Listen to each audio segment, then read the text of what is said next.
Hello दोस्तों, स्वागत है आप सभी को एक और शानदार बुक समरी वीडियो के साथ। दोस्तों, क्या आपने कभी ऐसा महसूस किया है कि भले ही वक्त आगे बढ़ रहा हो, लेकिन आप अंदर से कहीं अतीत में ही अटके हुए हैं? कोई टूटा हुआ रिश्ता, कोई पुरानी गलती, कोई ऐसा पछतावा जो भुलाए नहीं भूलता। ये सब दिल में ऐसी अदृश्य जंजीरों की तरह बंध जाते हैं जो हमें आगे बढ़ने नहीं देते। हम बाहर से मुस्कुराते हैं, लेकिन अंदर कहीं ना कहीं एक बोझ सा बना रहता है। डेमन ज़ाहरियादीस की किताब द आर्ट ऑफ लेटिंग गो इसी बोझ से मुक्ति दिलाने की एक कोशिश है।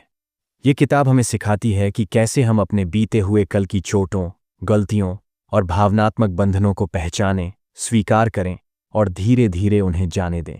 यह सिर्फ एक किताब नहीं है, बल्कि एक भावनात्मक सफ़र है, एक हीलिंग जर्नी जो हमें सिखाती है कि सच्ची आज़ादी बाहर की नहीं, बल्कि अंदर की होती है। इस वीडियो में हम इस किताब के हर अध्याय को विस्तार से समझेंगे और जानेंगे कि कैसे लेटिंग गो केवल एक भावना नहीं, बल्कि एक अभ्यास है, एक कला है, जिसे सीखकर हम खुद को हल्का, शांत और मुक्त महसूस कर सकते हैं। अगर आप भी अपने अतीत की पीड़ा से बाहर निकलना चाहते हैं, अगर आप अपने मन में एक नई शुरुआत की जगह बनाना चाहते हैं, तो यह वीडियो सिर्फ जानकारी नहीं, बल्कि आपके जीवन में बदलाव की एक शुरुआत बन सकती है। तो आइए इस यात्रा की शुरुआत करते हैं, एक ऐसी यात्रा जो आपको सिखाएगी कि कैसे हम बीते कल को छोड़कर एक बेहतर आज और सुंदर भविष्य की ओर कदम बढ़ा सकते हैं।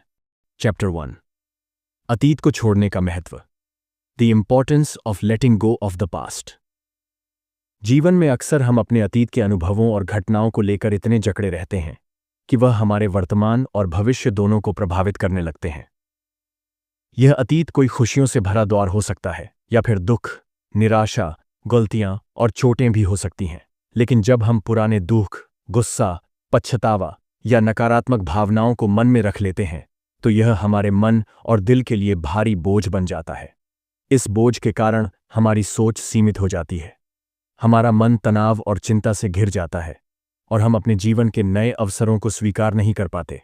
लेखक डेमन ज़ाहरियादीस ने इस अध्याय में यह स्पष्ट किया है कि अतीत को छोड़ना एक आवश्यक प्रक्रिया है। इसे छोड़ना मतलब नकारात्मक अनुभवों को भूल जाना नहीं है, बल्कि उनसे सीख लेकर उन्हें अपनी जिंदगी की प्रगति में बाधा बनने से रोकना है। जब हम अतीत की गलतियों या चोटों को पकड़कर रखते हैं, तो हम खुद को मानसिक जेल में बंद कर लेते हैं। यह जेल हमारे लिए हानिकारक है, क्योंकि यह हमारे अंदर की ऊर्जा को खींचती है और हमें आगे बढ़ने से रोकती है। इस अध्याय में यह भी बताया गया है कि अतीत छोड़ने का मतलब स्वीकृति और माफी से है। हमें यह समझना होगा कि हम इंसान हैं, हमसे गलती होती है और हमारे साथ भी गलतियां होती हैं। जब हम खुद को और दूसरों को माफ करते हैं, तब हम अपने मन को उस दर्द से मुक्त करते हैं जो हमें पीछे खींच रहा होता है। इसके साथ ही हमें अपने अनुभवों को एक शिक्षाप्रद कहानी के रूप में देखना चाहिए, जो हमें मजबूत बनाती है, न कि कमजोर। अतीत को छोड़ना सिर्फ भावनात्मक सफाई नहीं, बल्कि यह हमारी मानसिक शांति का रास्ता है। जब हम अतीत से जुड़े दुखों को छोड़ देते हैं, तो हमारे मन में नई आशाएं और नई खुशियां आने लगती हैं। हम अपने जीवन को पूरी तरह से जीना शुरू करते हैं, बिना पुराने बोझ के।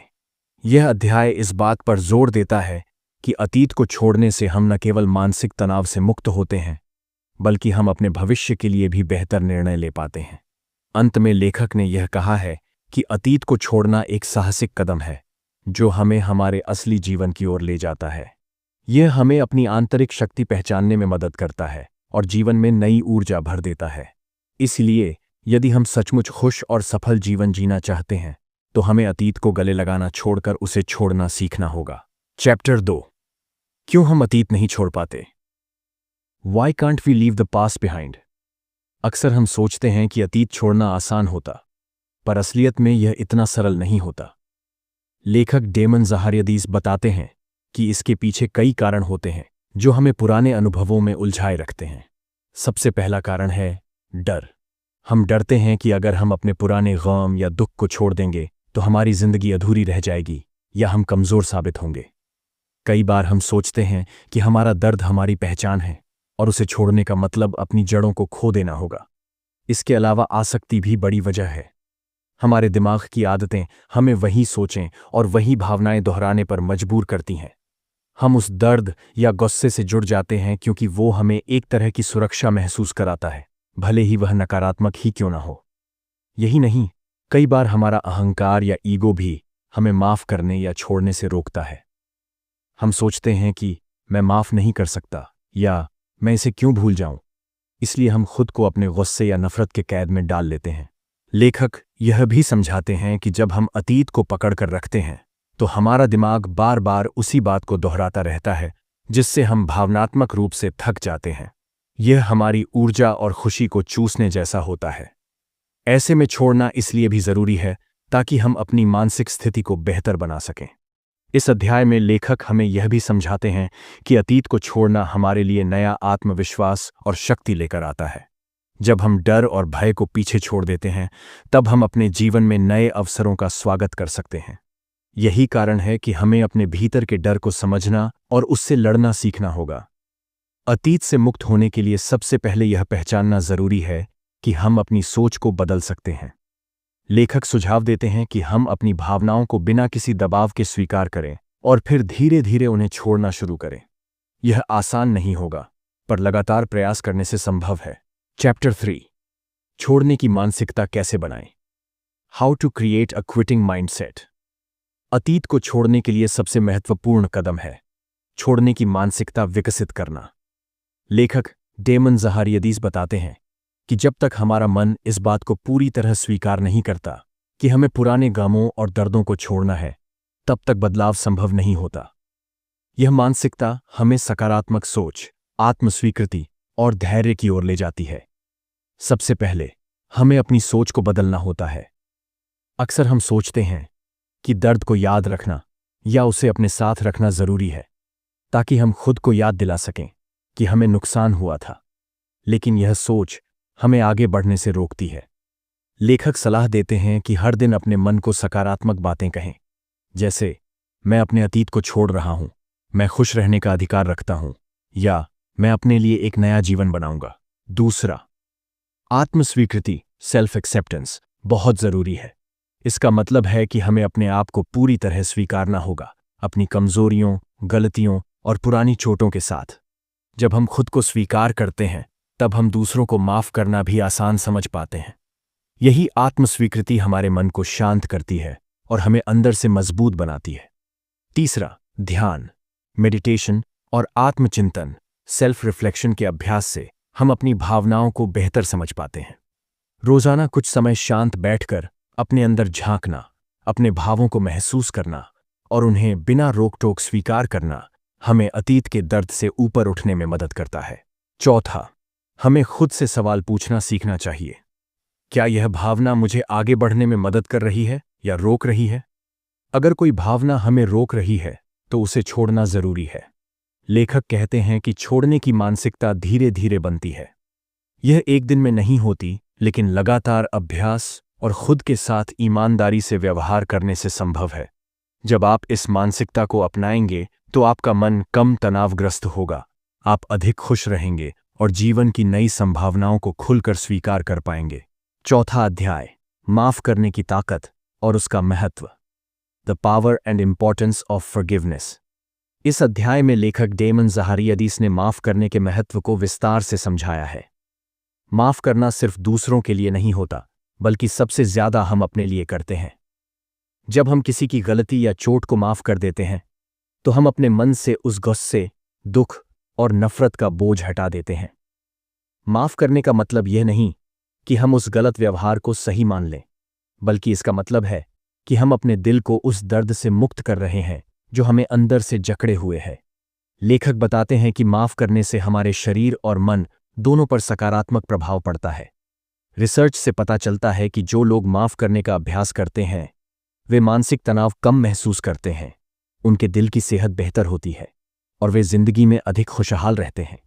इसलिए माफ करना एक तरह से अपनी सेहत और खुशी की देखभाल करना है। अक्सर हम सोचते हैं कि माफ करना मतलब कमजोर होना है, लेकिन असल में यह बहुत बड़ी हिम्मत और समझदारी की निशानी है। माफ करना हमें अंदर से मजबूत बनाता है और हमारी आत्मा को शांति प्रदान करता है। इस अध्याय में लेखक माफ करने के लिए कुछ आसान कदम भी बताते हैं, जैसे सबसे पहले अपनी भावनाओं को स्वीकार करना कि हमें चोट लगी है और हमें गुस्सा आ रहा है। फिर अपने आप से कहना कि मैं माफ करने के लिए तैयार हूं, चाहे अभी पूरी तरह से नहीं भी कर पाऊं। माफ करने की प्रक्रिया में समय लग सकता है, इसीलिए धैर्य रखना जरूरी है। जरूरत पड़े तो किसी विश्वसनीय व्यक्ति से बात करें या प्रोफेशनल मदद लें। लेखक यह भी बताते हैं कि माफ करने से हमारी ऊर्जा फिर से सही दिशा में लगती है। हम पुराने गुस्से और कड़वाहट में फंसे रहने की बजाय अपने जीवन की सकारात्मक चीजों पर ध्यान दे पाते हैं। इसीलिए अगर आप सचमुच अपने अतीत से आजाद होना चाहते हैं तो माफ करना सीखना सबसे जरूरी कदम है। यह आपको उस भावनात्मक आजादी की चाबी देता है जिसका आप हकदार हैं। 5वां अध्याय, कैसे आत्म क्षमा से खुद को मुक्त करें। How to free yourself from self forgiveness. लेखक डेमन ज़ाहरियादीस इस अध्याय में एक बहुत गहरी और जरूरी बात को उजागर करते हैं, खुद को माफ करना। अक्सर जब हम किसी गलती से गुजरते हैं, कुछ ऐसा करते हैं जिस पर हमें शर्म महसूस होती है, या किसी रिश्ते में किसी को चोट पहुंचा देते हैं, तो हम खुद को अंदर ही अंदर दोषी महसूस करने लगते हैं। यह गिल्ट और शर्म, शेम, समय के साथ हमारे अंदर जमा हो जाती है और हमें आत्मस्वीकृति, आत्म प्रेम और आत्म संतुलन से दूर कर देती है। लेखक कहते हैं कि आत्म क्षमा करना कोई आसान काम नहीं है, लेकिन यह हमारी भावनात्मक आज़ादी की दिशा में सबसे अहम कदम है। जब तक हम खुद को माफ नहीं करते, तब तक हम अतीत की बेड़ियों में जकड़े रहते हैं। हर बार वही पछतावे, वही बातें, वही घटनाएं हमारे मन में घूमती रहती हैं। यह मानसिक थकावट धीरे धीरे हमारे आत्मसम्मान को नष्ट कर देती है। डेमन ज़ाहरियादीस इस अध्याय में बताते हैं कि आत्म क्षमा की प्रक्रिया की शुरुआत होती है ईमानदारी से खुद का सामना करने से। हमें अपनी गलतियों को स्वीकार करना होगा, बिना किसी बहाने के, बिना खुद को सजा दिए। इसका मतलब है कि हम अपने अतीत को नकारें नहीं, लेकिन उसे ठीक से समझें। हमें यह महसूस करना होगा कि हम भी इंसान हैं, हमसे भी गलतियां हो सकती हैं और उन गलतियों से हमने कुछ सीखा है। लेखक सुझाव देते हैं कि आत्मक्षमा के लिए आप खुद से यह सवाल करें, क्या मैं अब भी उस गलती को बार बार दोहरा रहा हूं? क्या मैं उस व्यक्ति से माफी मांग सका? क्या मैंने उस अनुभव से कुछ सीखा जो मुझे आज बेहतर इंसान बना रहा है? जब हम यह समझ लेते हैं कि हमारी गलती हमें परिभाषित नहीं करती, बल्कि हम उससे बाहर निकल सकते हैं, तो माफ करने की शक्ति हमारे अंदर जागती है। डेमन ज़ाहरियादीस इसे रिफ्रेमिंग कहते हैं, यानी किसी घटना को नए नजरिए से देखना। जब आप खुद को सजा देने की जगह समझदारी से देखते हैं, तो आप खुद को हीलिंग की ओर ले जाते हैं। लेखक एक अभ्यास बताते हैं। एक शांत जगह पर बैठिए, आंखें बंद कीजिए और अपने अतीत की उस गलती को याद कीजिए। उसे महसूस कीजिए, स्वीकार कीजिए और फिर अपने दिल से खुद से कहिए, मैंने जो किया वो मेरी उस समय की समझ के अनुसार था। आज मैं बेहतर जानता हूं, मैं खुद को माफ करता हूं। यह वाक्य जितना सरल है, उतना ही गहरा और शक्तिशाली है। इसे बार बार दोहराने से आपके अंदर एक नया विश्वास पनपने लगता है। आप खुद को फिर से एक नया अवसर देते हैं। आत्म क्षमा के साथ साथ लेखक यह भी जोर देते हैं कि हम अपने आप से करुणा, कंपैशन रखें। जैसे हम किसी प्रियजन को उसकी गलती पर प्यार से समझाते हैं, वैसे ही खुद से भी बात करें। खुद को जज करना बंद करें, खुद को दंड देना बंद करें, क्योंकि जब आप खुद को क्षमा करते हैं, तभी आप दूसरों को भी दिल से क्षमा कर पाते हैं। अंत में डेमन ज़ाहरियादीस कहते हैं कि आत्म क्षमा कोई मंजिल नहीं, बल्कि एक चलती हुई प्रक्रिया है। हो सकता है आपको कई बार लगें कि आप फिर से वहीं लौट रहे हैं, लेकिन हर बार जब आप खुद को थोड़ा और माफ करते हैं, आप भावनात्मक रूप से थोड़ा और मुक्त हो जाते हैं। खुद को माफ करना कोई कमजोरी नहीं, ये सबसे बड़ा साहस है, और यही वह रास्ता है जो आपको सच्ची भावनात्मक आज़ादी की ओर ले जाता है। चैप्टर 6, कैसे भावनात्मक आज़ादी प्राप्त करें। How to achieve emotional freedom. भावनात्मक आज़ादी का अर्थ है अपने भीतर की उन नकारात्मक भावनाओं से मुक्ति पाना जो हमें लगातार मानसिक रूप से परेशान करती हैं। ये भावनाएं चाहे डर की हों, क्रोध की, अपराध बोध की, पछतावे की या फिर आत्मसंदेह की, जब तक हम इन्हें समझकर स्वीकार नहीं करते, तब तक हम आंतरिक रूप से स्वतंत्र नहीं हो सकते। डेमन ज़ाहरियादीस इस अध्याय में बताते हैं कि भावनात्मक स्वतंत्रता कोई जादू नहीं, बल्कि एक धीमी लेकिन बेहद शक्तिशाली प्रक्रिया है। ये एक ऐसा सफर है जिसमें आप खुद के सच्चे रूप से मिलते हैं और अपने अंदर की शांति को खोजते हैं। सबसे पहला कदम है अपनी भावनाओं को पहचानना और समझना। अक्सर हम या तो अपनी भावनाओं को दबा देते हैं या उनसे भागते हैं, लेकिन लेखक कहते हैं कि जब तक हम किसी भावना को ईमानदारी से महसूस नहीं करते, तब तक वह भावना हमारे अंदर बनी रहती है और बार बार उभरती रहती है।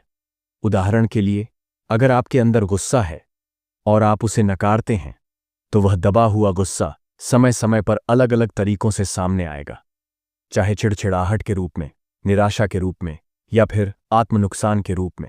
लेखक सलाह देते हैं कि जब कोई नकारात्मक भावना आए तो उससे लड़ने की बजाय कुछ पल ठहरें और खुद से पूछें, मैं अभी कैसा महसूस कर रहा हूं?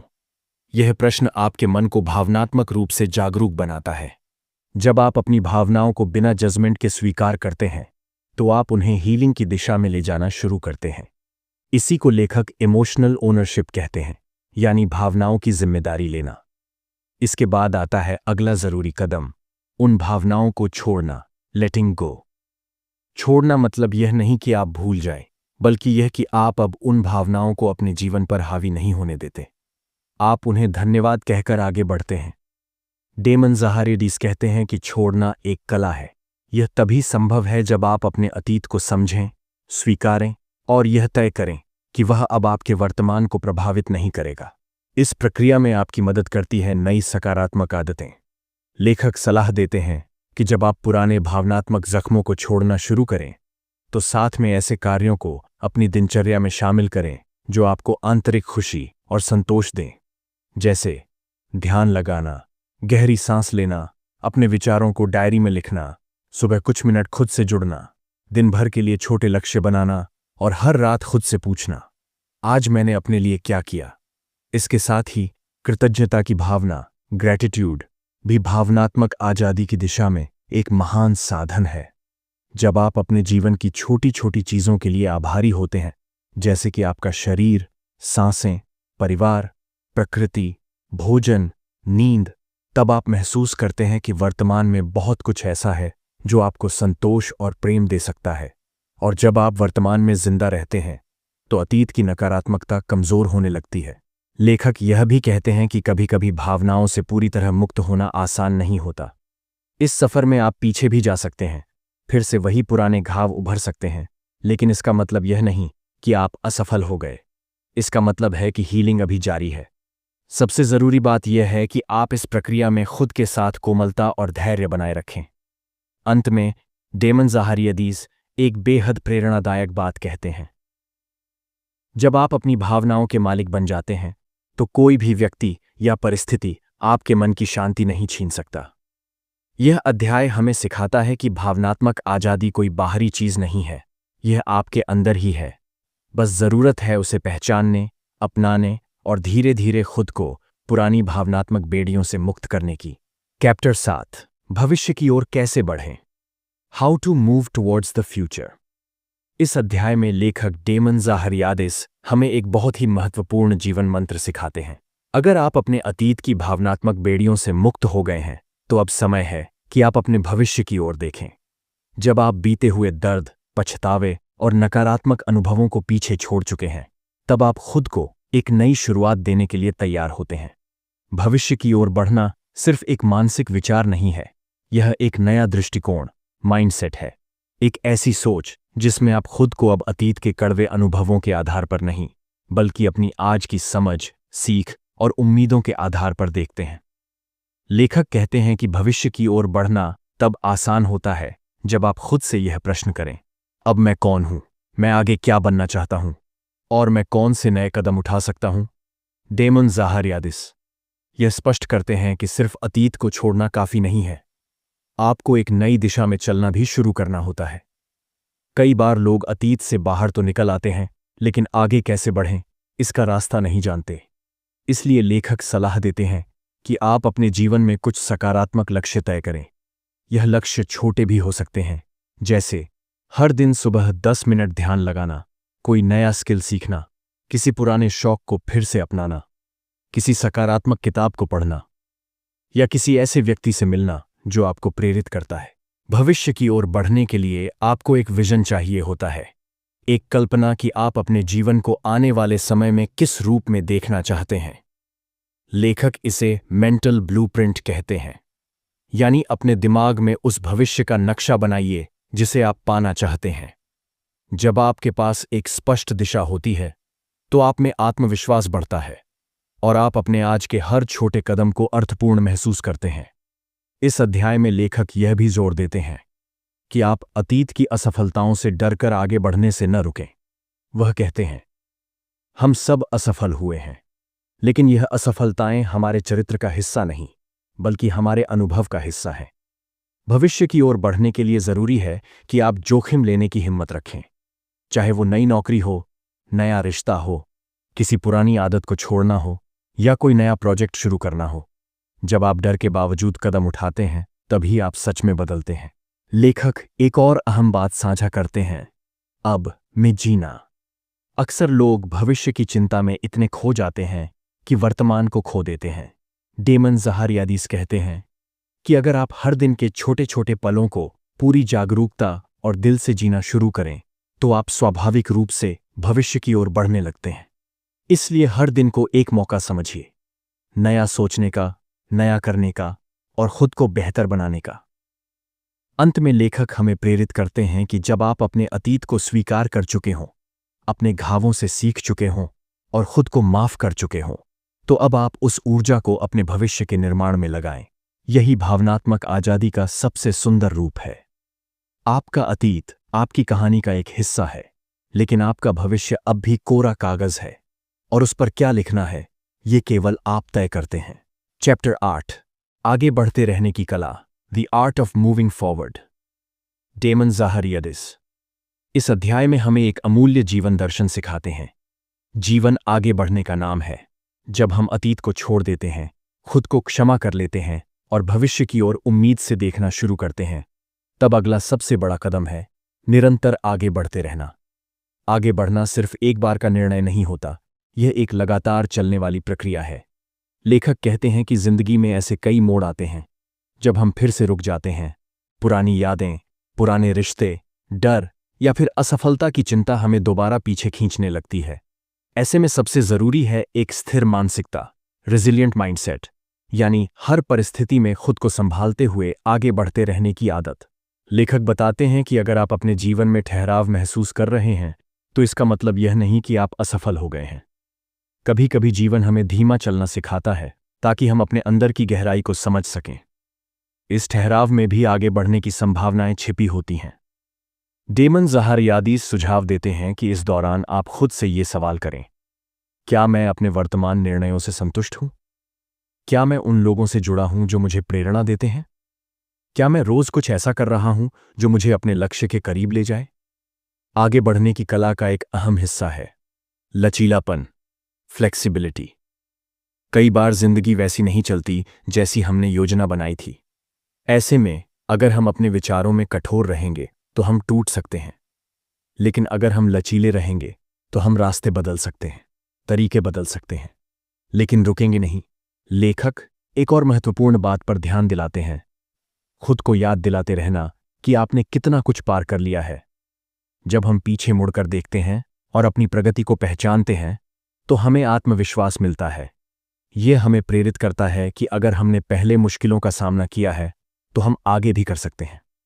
इस अध्याय में डेमन ज़हारियादीस यह भी कहते हैं कि आगे बढ़ने का एक बड़ा तरीका है असली जीवन जीना, यानी केवल योजनाएं बनाते रहना या कल्पनाओं में खोए रहना नहीं, बल्कि हर दिन छोटे छोटे कामों से उस जीवन को जीना शुरू करना जो आप पाना चाहते हैं।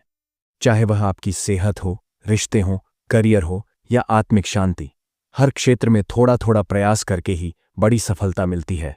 लेखक याद दिलाते हैं कि जीवन में कभी भी पूरी तरह तैयार होने का कोई समय नहीं आता। हमें बस शुरुआत करनी होती है और फिर धीरे धीरे रास्ता बनता चला जाता है। जो लोग चलना बंद कर देते हैं वे वहीं रह जाते हैं जहां थे, लेकिन जो लोग हर परिस्थिति में आगे बढ़ते हैं वे ही जीवन के असली विजेता बनते हैं। अंत में डेमन ज़हारियादीस कहते हैं, आगे बढ़ने की कला किसी जादू की तरह नहीं होती। ये हर दिन थोड़ा थोड़ा अपने लिए काम करने, अपने मन को संभालने और उम्मीद से भरे रहने की प्रक्रिया है।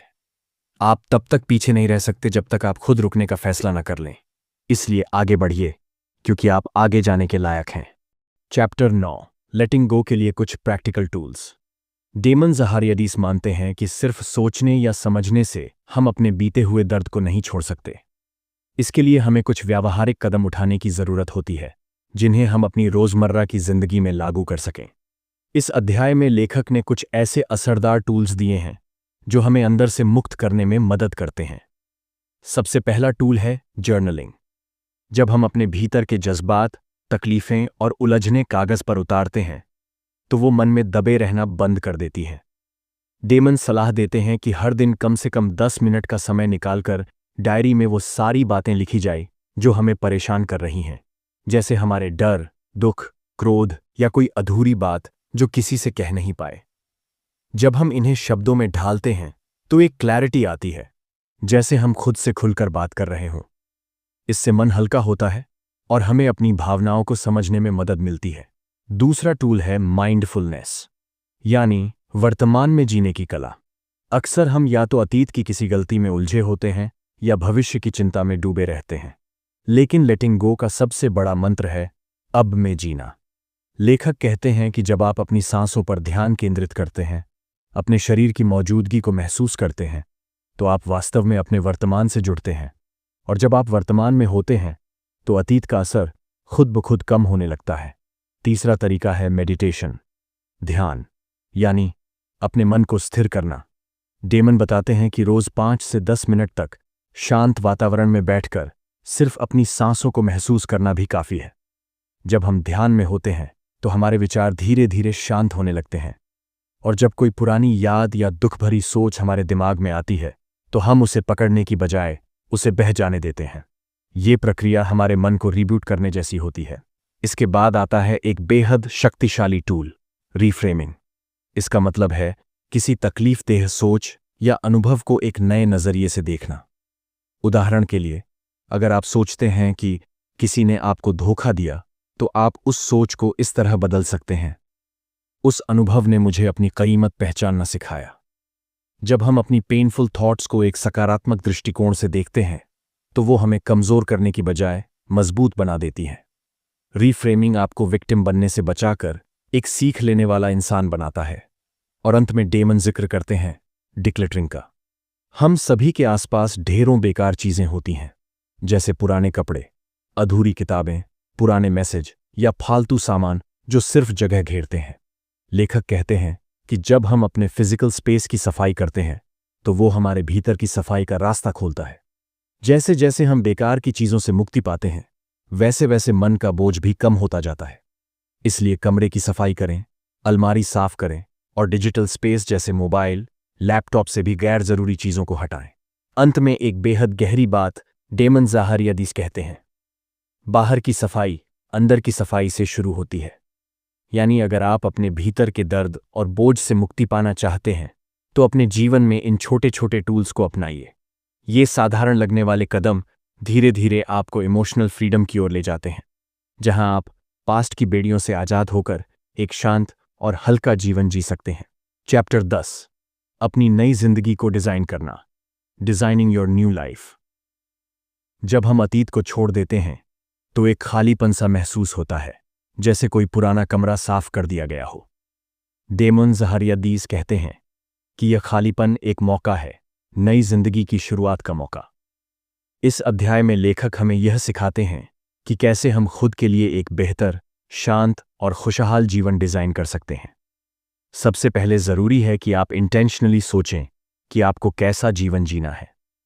बहुत से लोग लेटिंग गो तो कर लेते हैं, लेकिन उसके बाद क्या करना है ये नहीं जानते। डेमन कहते हैं कि जैसे कोई आर्किटेक्ट अपने घर का नक्शा पहले बनाता है, वैसे ही आपको भी अपने जीवन का नक्शा बनाना होगा। सोचिए, आप किन लोगों से घिरे रहना चाहते हैं, आपको कौन सी आदतें विकसित करनी हैं, आपका आइडियल डे कैसा दिखता है। इसके बाद आता है वैल्यूज बेस्ड लिविंग, यानी अपनी मूलभूत मान्यताओं और मूल्यों पर आधारित जीवन जीना। जब आप दूसरों की अपेक्षाओं के बजाय अपने कोर वैल्यूज जैसे ईमानदारी, सादगी, स्वतंत्रता, करुणा के आधार पर निर्णय लेते हैं तो जिंदगी ज्यादा अर्थपूर्ण और शांतिपूर्ण हो जाती है। डेमन एक और महत्वपूर्ण बात कहते हैं, पर्पसलेस लिविंग से बचें। अक्सर जब हम पुराने रिश्ते, दुख या पहचान को छोड़ते हैं तो हम खालीपन को भरने के लिए डिस्ट्रैक्शंस में डूब जाते हैं, जैसे बिंज वॉचिंग, सोशल मीडिया या हर वक्त व्यस्त रहना। लेकिन यह टेम्परेरी कंफर्ट ही हमें फिर से उसी चक्र में घसीट लेता है। इसके बजाय लेखक सलाह देते हैं कि आप खुद से गहरे सवाल पूछें। मैं कौन हूं, मैं क्यों हूं और अब मुझे क्या करना है। इस अध्याय में एक अभ्यास भी दिया गया है जिसे डेमन कहते हैं, आइडियल लाइफ विजुअलाइजेशन। इसके लिए हर सुबह या रात को 5 मिनट निकालिए, आंखें बंद कीजिए और विजुअलाइज कीजिए कि आप उस नई जिंदगी को जी रहे हैं जहां कोई पछतावा नहीं, कोई दर्द नहीं, सिर्फ शांति और उद्देश्य है। कैसा दिखता है वो घर? कौन लोग आपके आसपास हैं? आप किस काम में लगे हैं? यह प्रक्रिया आपके अवचेतन मन को उस नई वास्तविकता की ओर आकर्षित करती है। अंत में डेमन हमें याद दिलाते हैं कि नई जिंदगी डिजाइन करने में समय लगेगा, लेकिन जो इंसान अपने अतीत को छोड़ सकता है वह अपने भविष्य को भी रच सकता है। लेटिंग गो का असली उद्देश्य यही है, खुद को दोबारा बनाना, अपने टर्म्स पर। लेटिंग गो सिर्फ खत्म करना नहीं है, ये एक नई शुरुआत है। और वो शुरुआत आपकी मर्जी से होनी चाहिए, न कि अतीत की छाया से। तो दोस्तों, द आर्ट ऑफ लेटिंग गो हमें ये सिखाती है कि बीते हुए कल को थामे रखने से हम सिर्फ और सिर्फ खुद को दर्द देते हैं। डेमन ज़ाहरियाडिस की ये किताब एक ऐसा रास्ता दिखाती है जहां हम अपने अतीत की कैद से निकलकर एक आज़ाद, सुकून भरी और उद्देश्यपूर्ण जिंदगी की ओर बढ़ सकते हैं। असली ताकत तब होती है जब हम माफ करना, छोड़ना और आगे बढ़ना सीख जाते हैं। हम सबका अतीत कोई न कोई जख्म छोड़ जाता है, लेकिन उन जख्मों को पकड़े रहने से वे कभी भरते नहीं। जब हम लेटिंग गो करते हैं तो न केवल अपने मन का बोझ हल्का करते हैं, बल्कि अपने भीतर एक नई शुरुआत के लिए जगह बनाते हैं, उस जिंदगी के लिए जिसे हम सच में डिजर्व करते हैं। अब सवाल ये नहीं है कि आपके साथ क्या हुआ, सवाल ये है कि अब आप क्या करना चाहते हैं। क्या आप उस इमोशनल बैगेज को आज छोड़ने के लिए तैयार हैं? क्या आप खुद को वो फ्रीडम देने के लिए तैयार हैं जो शायद आपने अब तक कभी महसूस नहीं की? अगर हां, तो आज से, अभी से अपने आप से एक वादा कीजिए, मैं खुद को आज़ाद करूंगा। मैं अपने अतीत को जाने दूंगा ताकि मैं अपने भविष्य को संवार सकूं। अगर आपको ये वीडियो पसंद आया हो तो कृपया इसे लाइक करें और अपने किसी ऐसे दोस्त या परिवार के सदस्य के साथ शेयर करें जो अभी भी अपने अतीत के बोझ से जूझ रहा है। और हां, हमारे चैनल को ज़रूर सब्सक्राइब करें, क्योंकि हम आपके लिए इसी तरह की और भी इंस्पायरिंग और लाइफ चेंजिंग किताबों की समरीज और कहानियां लाते रहेंगे। नीचे कमेंट में ज़रूर बताएं आपने अपनी ज़िंदगी में किन चीज़ों को छोड़ना सीखा है और उसने आपको कैसे बदला। याद रखिए, लेट गो कीजिए, गहरी सांस लीजिए और एक नई शुरुआत कीजिए, क्योंकि ज़िंदगी वहीं से शुरू होती है जहां आप खुद को माफ़ करना और फिर से जीना सीखते हैं।